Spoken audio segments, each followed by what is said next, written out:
La ville de Santander, ouverte sur la mer Cantabrique, connue comme le port de Castille, est la capitale de la communauté autonome de Cantabrie, située au nord de l'Espagne. La présence du Portus Victoriae est connue depuis l'époque romaine. Il fut par la suite habité par les Visigoths. Au Moyen Âge, Alphonse VIII de Castille lui accordait des privilèges commerciaux importants. Ce sont des marins cantabres, commandés par l'amiral Boniface, qui à la proue de leurs navires brisèrent les chaînes avec lesquelles les musulmans fermaient le Guadalquivir, rendant ainsi possible la conquête de Séville par Ferdinand III le Saint. Cet exploit se reflète dans les armoiries de la ville, avec l'image de la Tour d'Or et d'un navire sur le fleuve Guadalquivir brisant les chaînes. À la fin du Moyen Âge, plusieurs épidémies de peste ont décimé la population de la ville. Des siècles plus tard, deux événements dramatiques ont marqué l'histoire, notamment l'explosion du navire Buquecabo Machichaco chargé de dynamite, détruisant ainsi le port et les rues alentours, ainsi que l'incendie dévastateur de 1941 qui ravagea le centre historique de la ville. Sous le règne du roi Alphonse XIII, la ville de Santander deviendra un lieu de villégiature pour la cour. On peut y admirer la cathédrale de Notre-Dame de l'Ascension, la place de la mairie, la place néoclassique à portique, le palais royal de la Magdalena et ses jardins. La promenade de Pereda est tout proche, le centre Bottin, qui aspire à renforcer le développement social et culturel de la Cantabrie. Ces lieux figurent parmi les plus emblématiques de la ville, tout comme les plages d'El Sardinero et de la Magdalena. Les grandes bâtisses en pierre des montagnes, avec leurs grandes armoiries nobles, sont typiques de la région.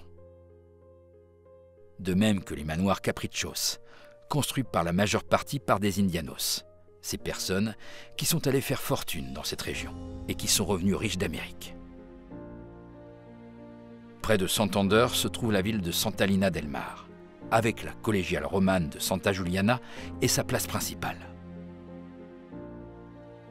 L'Irganès est un autre joyau médiéval, avec ses grandes bâtisses et son pont principal. Citons également d'autres exemples d'architecture romane en Cantabrie, tels que la collégiale de Santa Cruz de Castañeda et celle de San Pedro de Cervatos. On retrouve dans la chaîne de montagnes cantabriques les vallées de Liébana, de Nansa de Bessaïa, de Pas, de Miria et Asson, entre autres.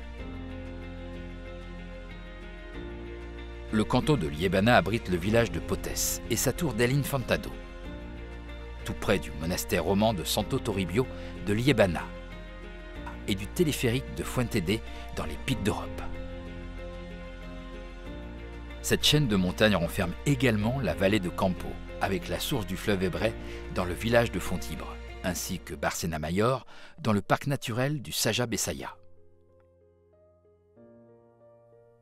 La province compte de nombreuses grottes d'art rupestre, comme celle de Puente Viesgo, et la plus remarquable, celle d'Altamira, considérée comme un joyau de cet art.